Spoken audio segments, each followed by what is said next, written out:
জিলহজ মাসের বরকতপূর্ণ আমলগুলো আমরা করার চেষ্টা করি। লা ইলাহা ইল্লাল্লাহু ওয়াহদাহু লা শারীকা লাহু লাহুল মুলকু ওয়া লাহুল হামদ ওয়া হুয়া আলা কুল্লি শাইইন কাদির। এটা আরাফার দিবসের দোয়া। এটি লা ইলাহা ইল্লাল্লাহ, লা ইলাহা ইল্লাল্লাহ, লা ইলাহা ইল্লাল্লাহ। এটা আমরা সবসময় পড়তে পারি। পুরো জিলহজ জুড়ে যিকরের কথা রয়েছে।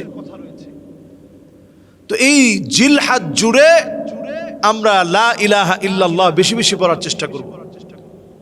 আর আরাফাত দিবসের বিশেষ দোয়া লা ইলাহা ইল্লাল্লাহু ওয়াহদাহু লা শারীকা লাহু লাহুল মুলকু ওয়া লাহুল হামদ ওয়া হুয়া আলা কুল্লি শাইইন কাদির পড়ার চেষ্টা করি।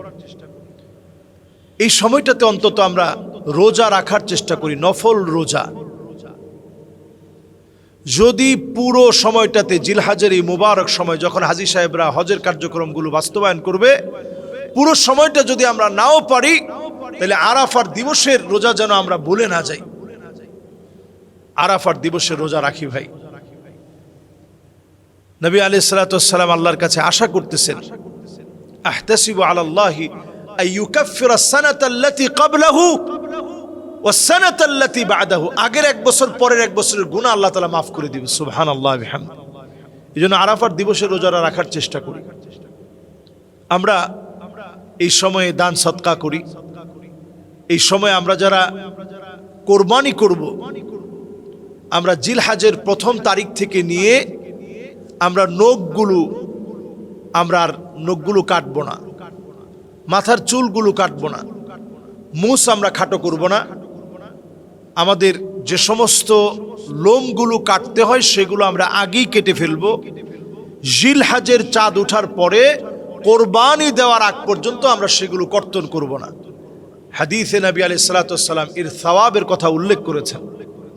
সুতরাং আমরা এই আমলটা করব। খুব বেশি বড় কঠিন কোনো আমল না, সহজ আমল।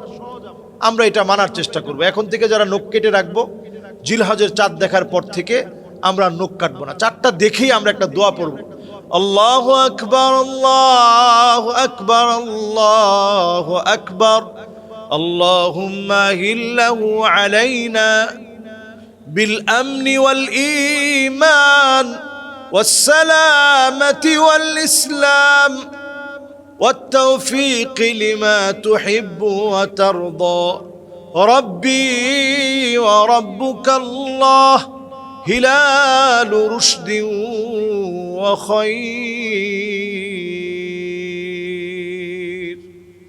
এই দোয়াটা আমরা পড়ব যে আল্লাহ এই চাঁদ আপনি দিয়েছেন, এই চাঁদের মালিক আল্লাহ আপনি, এই চাঁদের কল্যাণ আল্লাহ আপনি জানেন। চাঁদেরও মালিক আপনি, আমারও মালিক আপনি। আল্লাহ আপনি আমাকে কল্যাণকর বিষয় দান করেন, অকল্যাণ থেকে আল্লাহ আপনি আমার হেফাজত করেন। আল্লাহর কাছে এইভাবে করে আমরা দোয়া করার চেষ্টা করব। প্রতিনিয়ত আল্লাহর কাছে চাওয়ার চেষ্টা করব। আল্লাহর কাছে কামিয়াবির জন্য দোয়া করব বেশি বেশি। আর এই জিলহজের এই দিবসগুলোর ব্যাপারে আল্লাহ তাআলা নিজে কসম করেছেন, ওয়াল ফাজর ওয়া লায়ালিন আশর। এই সময়টার কসম আল্লাহ তাআলা করেছেন। আল্লাহ কসম করেন ওই মহাসত্যের যেগুলো মানুষের জন্য চরম কল্যাণের, পরম কল্যাণের, ওগুলো নিয়ে আল্লাহ তাআলা কসম করেন। তো আল্লাহ তাআলা এই সময়টার কসম করেছেন। এই সময় আমরা হাজী সাহেবরা যখন ইবাদতে মশগুল থাকবে, আমরা যারা যেতে পারি নাই, ফজরের নামাজটা যেন জামাতের সঙ্গে হয়।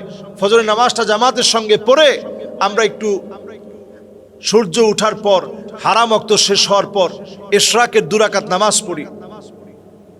এতটুকুন আমল করে যদি আপনি ঘরে যেতে পারেন, নবী আলাইহিস সালাতু ওয়াস সালাম বলছেন তাম্মা তাম্মা তাম্মা, 3 বার বলছেন। পরিপূর্ণ হজ আর উমরা করলে যেমন সওয়াব হবে, সমপরিমাণ সওয়াব বান্দার আমল নামে আল্লাহ তাআলা দিয়ে দিবে। সুবহানাল্লাহ বিহামদিহি। এরপরে আমল কি? আপনি 5 ওয়াক্ত নামাজি একটু সুন্দর করে অজু বানায় সুন্দর করে পবিত্রতা অর্জন করে আপনি মসজিদে আসলেন। অনর্থক কথা বললেন না, কার্যকর কথা বললেন, কাজের কথা বললেন, ভালো ভালো কথা বললেন। হয় নিজে শিখলেন অথবা শিখালেন।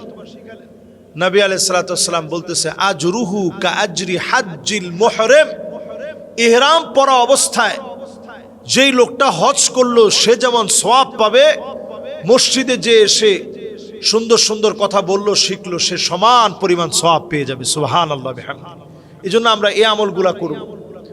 আল্লাহর কাছে আমরা প্রতিনিয়ত নিয়ত রাখবো যে আল্লাহ আমি হজে যাব, আল্লাহ আমি উমরা করব, মন থেকে নিয়ত রাখবো।